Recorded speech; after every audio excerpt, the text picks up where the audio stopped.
All right, welcome to Truth Be Told. Guess what? I'm Tony Sweet, and we have the one and only Captain Ron. He is not in the studio. He's on a undisclosed location. We love to say that. That's right. But we are excited to have you here. This was kind of a last-minute interview schedule, we're very honored to have him on the show. I mean, he's making the rounds right now because this is a hot topic, the Operation Varsity Blues, the college scandal, and where the elite got caught.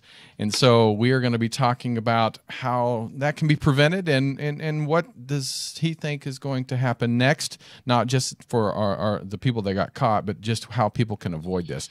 But we have Richard Watts, is a personal advisor and legal counsel to some of the wealthiest families in America. He writes for and has contributed to numerous publications such as Forbes, Variety Magazine, CNBC, Money Watch, the Huffington Post, Money Magazine, and I mean, I could list pretty much the whole hour of the places he appears, but he has also appeared on CBS, ABC multiple times, on NPR. Richard speaks internationally on the effects of wealth and parenting in the modern affluent world. Richard was admitted to practice law in California in 1982, the year I was born, just kidding, and is an alumni of the Harvard Business School. And we want to welcome him to the show. So, Richard, welcome to Truth Be Told. Thank you, Tony and Ron. I'm delighted to be here. I appreciate it, sir. So, I mean, this hit quick and hard, and I know there's a lot of people in the world of the rich and famous that got caught in this scandal. And you and I were talking beforehand that this is not new. This is something that's not new. The elite has always had privileges that, people like Ron and I that, we're struggling to get, do the ends meet. And luckily right now we don't have kids to put in college, but college is getting so expensive and so competitive. And but what is your take on what's going on in the news right now? Because this is a hot topic. Yeah, well, really what's happening is this is just a continuation of wealthy and famous people that get something that most of us don't get, and that's access. Mm-hmm. They really get access to things you would not imagine, which means, simply speaking, if they wanted to get to a theater or a show or a play or a concert and they want front row center, they're going to be front row center even though they're getting tickets the night before. Right. The rest of us get in line and we wait for a year and we get tickets somewhere in the middle if we're lucky. But access is always what they're used to. And so if you're crawling to the minds of the people that are the perpetrators of all this, the access is really something they've had all along. Right. Somewhere someone came up to them and said, we can do something very special for you and help your kids get into Ivy League schools, and that will help your brand as an actor or actress or famous person, and they love that. And so, you begin to cross that line at some point, but it doesn't mean that the groundswell of parents that would do almost this much aren't out there, because they are. Well, I find it fascinating that, some of these people paid up to, I think, $1.6 million, and I know, Felicity or Lori, I can't remember which one, but $500,000. You would think with somebody with that much access could put their kid through any college they wanted to. And why do you feel like certain schools give them that prestige just to say I went there? Because some of these kids, they don't even care if they went to college or not. Yeah, that's a really great point. There are definitely these. We've had in the past something that we used to call helicopter parents. Helicopter parents were parents that were annoying and wanted to be in their kids' lives, and right. They wanted to always be present at games and things and dances and around their friends, and they were just annoying. Today we have what I've labeled as a drone parent. Yeah. We have a whole new dimension of parent that's out there in a stealth capacity that is strategically looking forward for these kids, and they have it in their minds, even to a very young age, that going to these really prestigious colleges are ultimately going to enhance the family brand, is going to bring, comfort to the parents, and frankly, these kids that are coming up underneath this, and not just with these particular people in the press, but the rest of the hundreds of thousands of parents that are doing the same thing, mm-hmm. is the children have very little to do oftentimes with that scheduling and that strategy of getting in, and so they're just kind of bewildered, and like goldfish, the children are just kind of eating whatever the parents offer them, and they don't know when to stop. They see food, they eat. The parents are at fault here. They're the ones that are creating this pathway, right, and have expectations that their kids are going to follow. Yeah, supposedly some of these kids have said, in this group of 50, supposedly they say they had no knowledge of it whatsoever. And I think that's possible to some degree, but, it depends on what they did. If you were told that, at the age of 17 to go to a psychologist and he was going to doctor up a note for you that you had disabilities that were going to require you to spend extra time taking the SAT, and then all of a sudden 2-3 hours after everyone else had left the SAT and the special proctor brings in somebody that takes the exam for you because he's been bribed and the person taking the exam has been bribed, there's going to be all kinds of different levels of students knowing what was going on here. And what's great about this, that this is not just a parent thing, because also the colleges are getting caught up in it. There's coaches, there's athletic directors, there's lawyers, there's CEOs of companies, and prestigious colleges that may have had knowledge and are being subpoenaed. Your thought on, do you think this is actually going to stop this process, or do you think this is just going to put like a temporary hold on it?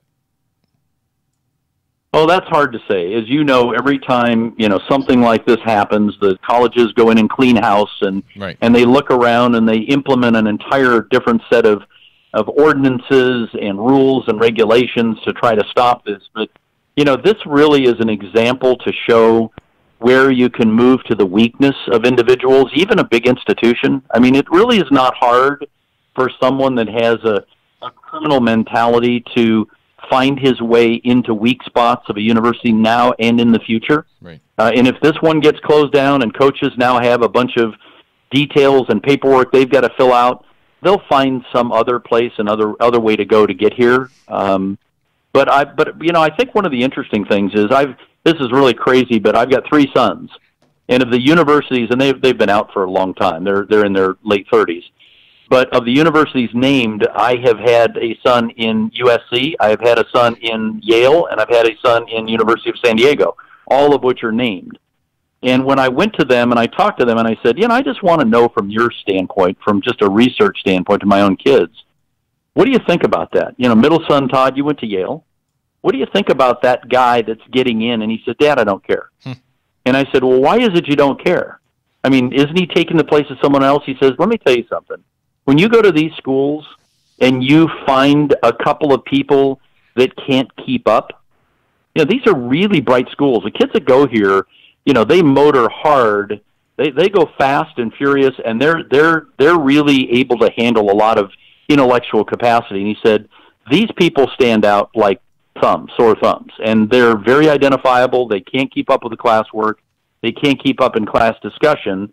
And ultimately, we all know who they are. And they're either named people, celebrities, trust babies, and it's all okay. He says, they're there because the schools need to, they need to have their endowments. They need to carry on. They need millions and billions of dollars, some of these schools. But he said, from my standpoint, think of the self-esteem of those guys knowing that they basically cheated their way through this whole thing. He said, I don't envy them at all, so I don't care.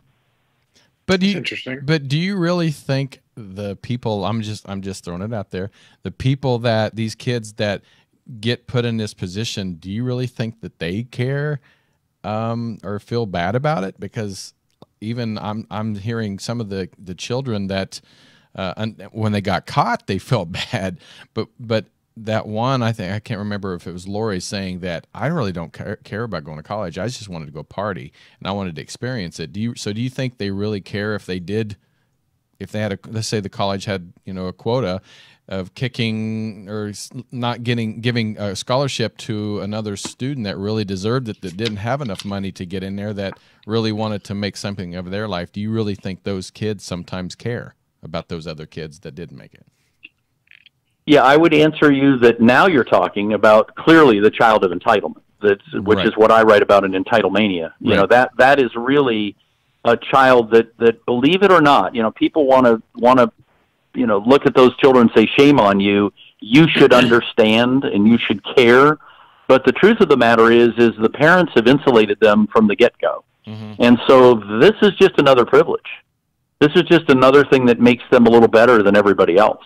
Mm-hmm. And so maybe you're smarter than me, but I'm richer than you. And maybe you've worked hard to get here, but I've got a celebrity mom or dad, and that makes me special all by itself. But, if you really look at the reality of, just take one of those kids, for instance, mm-hmm. if you take the reality of if you were to go forward with them now that they've been caught, and now that mom has been caught, I have been around a number of fallen celebrities and fallen wealthy people, and when they do something that amounts to trickery or fraud, the shame that becomes very prominent in the child's life about their parents and themselves is something that you don't escape for a long, long time. And so going forward for these kids, and I'm sad to say this about mom and dad, but if they're involved and they go down, which they probably will, mm-hmm.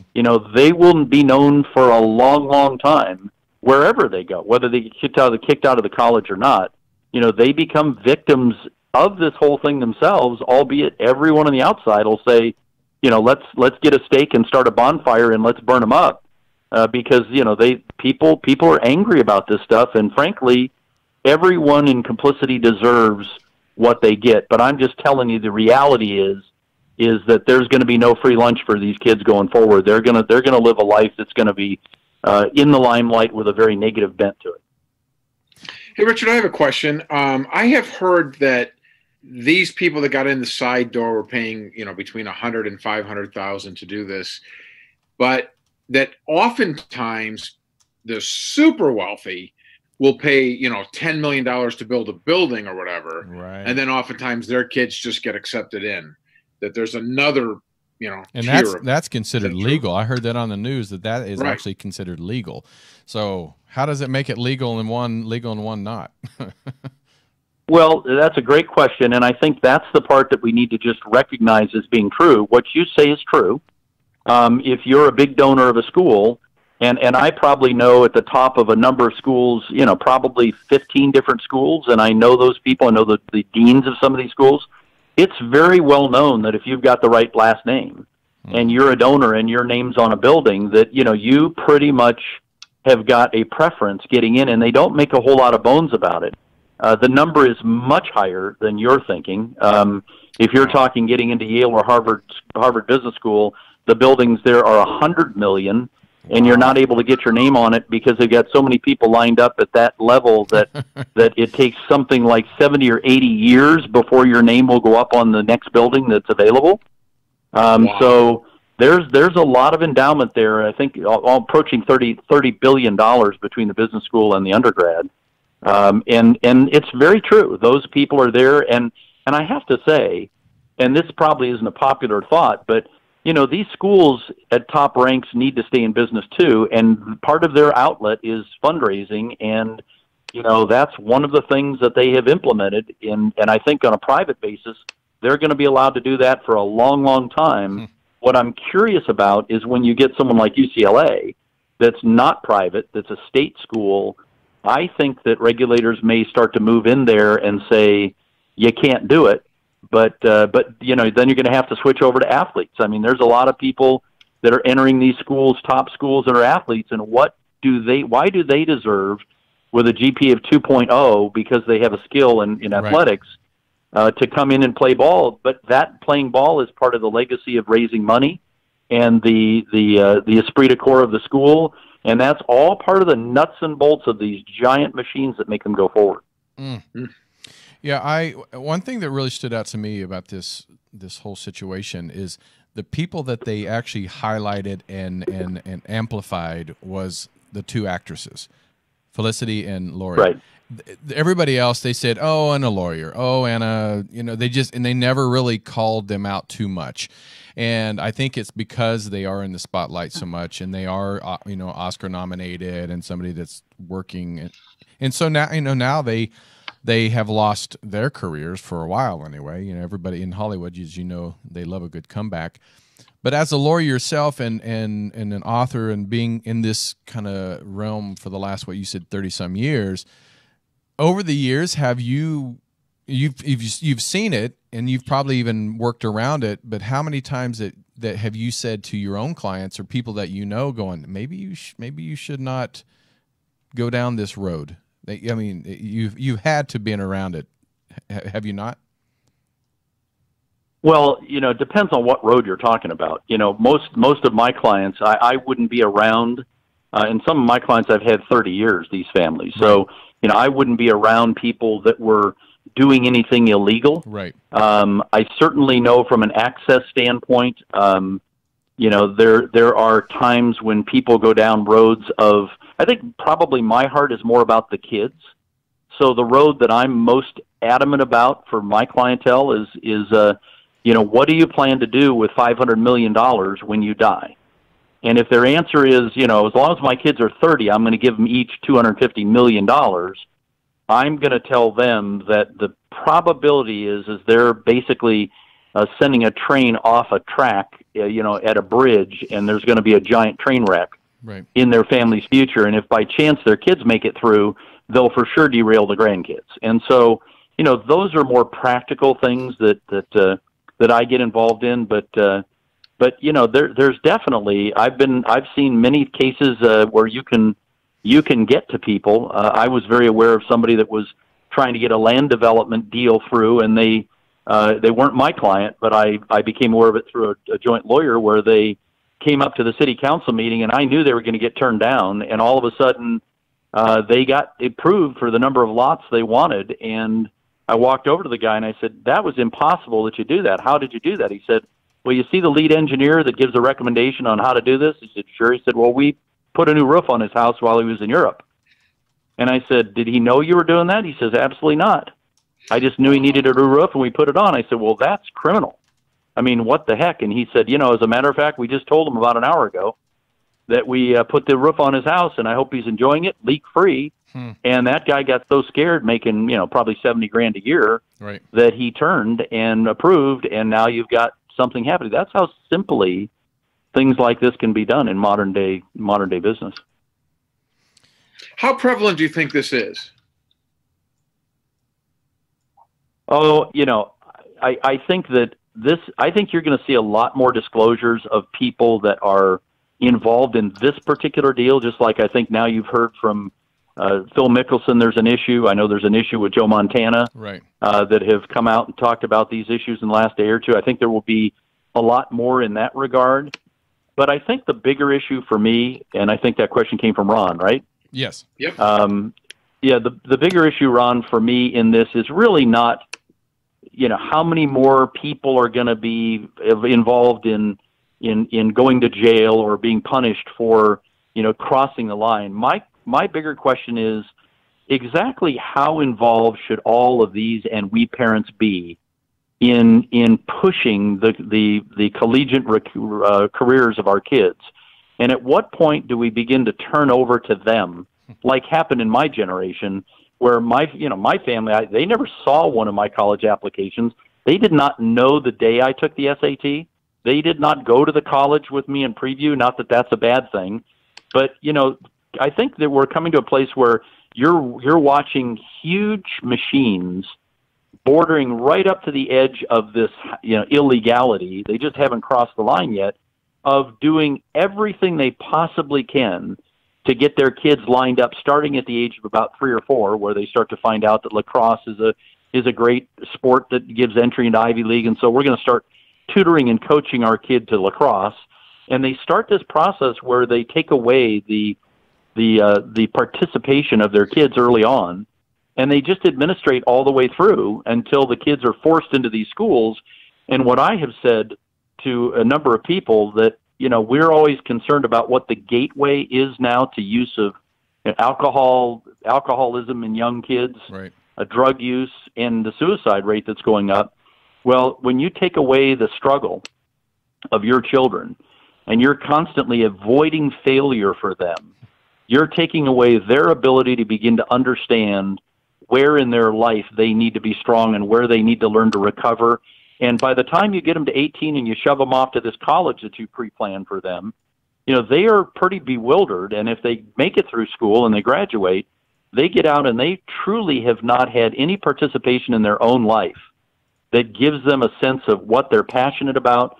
And I think that what's happened is these kids get very bewildered, and the drug use through high school and the ultimate, who am I and what am I?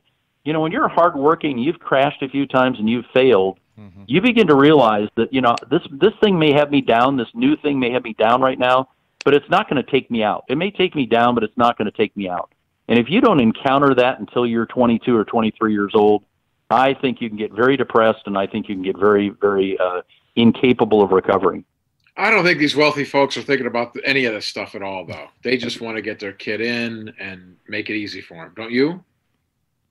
Yeah, I think make it easy for them is the key. And the part that you wouldn't want to hear and nobody wants to hear is really there's an element of career and codependency and enabling, but really this started as love. And most of this all comes from our desire to love and benefit our children when they're young. And over a period of time, that love gets hijacked, and you begin to get too kid-centric, you begin to get too kid-focused, and all of a sudden you got all these things like this becomes a full-time job, raising kids, instead of just saying, hey, kids, get out of the house. Just get out of the house. Don't come or go figure something out to do for the next 12 hours, and don't be late to dinner. There's all these activities and everything to where I think parents get so codependent with their kids that this becomes very important in their life to constantly be involved in their kids' lives. And add the droning aspect of this, they begin to look forward and say, I'm going to clear all the bad things that are in their pathway. Well, I know you have to another interview right after this, but I know people probably want to pick this book up because in your books, maybe you can prevent some of these parents that maybe have the money or, have excess money that they can, spoil their kids or do stuff like this to, it could be legal, could be illegal, but tell people how they can pick up the book and then also give them a little advice on how not to do this action and try to do it right. Because I know you, me, and Ron, our parents did not. I'm sure you, me, and Ron didn't. Our parents did not. They made us work. They made us. Hell yeah. Kicked our butt when we didn't pick up things and go out and make our own money. So go ahead and tell people how they can pick up the book and stuff. Yeah, well, Entitlemania is available everywhere, so you can get it. It's in an Audible, and it's downloaded in print form and ebook form, and so is Fables of Fortune, which is what rich people have that you don't want. But those two books are available, and if you go to entitlemania.com, the articles and whatnot that I've written are there for people to peruse, and they give a lot of information. But I would say that most important in this context is that we have to get to a place where we begin to realize that allowing struggle into our kids' lives, allowing them to figure out at early ages pieces of this puzzle for themselves is a strengthening tool and something that you have to kind of stand by and say, this may hurt to watch, but I have to just stand on the sideline. I have to not let myself get involved, even though I have the solution. I've got to let them come up with a solution, and it may not even be the same solution that I've got, but I need to allow them to struggle and to fall. And even if they decide to go to a different mountain, if they want to be professional skateboarders, God forbid, if one of these kids had ever said to their parents, I want to be a skateboarder, their parents would probably lock the kids up. But, whatever it is they want to do, that's developing a passion in them. And parents need to recognize that as a different mountain. And if the kids want to go climb a different mountain than you have prescribed for them, watching them and helping them by affirming them, hey, you did a good job on that. Hey, you fell, you failed. Don't worry, you'll be fine. You'll figure your way out of this thing. Really recognizing that these potential struggles and failures are opportunities for your kid. Maybe some of the most great opportunities. I want to get this. I want to have this, Mom and Dad. Hey, you go figure out how to get it, short of stealing it. You go figure out how to get it and come up with some suggestions. You go figure it out. My parents didn't give me anything. I had to go figure all that out. And, you get this pride out of all of that really, as a parent, if you don't do the work now, if you don't figure it out for your kids between 0 and 18, the parents that I know that have done what's happening with this entitlement issue spend a lifetime of train wrecks with their kids and divorces and children and problems and drugs. The parents that kind of dedicate the time now, as difficult as it is to stand by and watch them hurt, they wind up with kids later on that they can relax and be proud of because they're doing it on their own. Perfect. That's fascinating. No, it is. And we really appreciate you doing this last minute hot topic. I know this is very important. I mean, people don't realize what's going on until, unfortunately, the media gets a hold of it, and then everybody gets a taste of what's really going on. And we don't like it, but unfortunately, it's going to continue until people just again get in the right mind of making things fair for their children, themselves, and society. So thank you, Richard Watts, for being a part of Truth Be Told. Thank you very much, both of you. All right. Take care of yourself. Bye, Richard. Okay. All right. Well, we are actually, what we're going to do is we're going to just continue the conversation.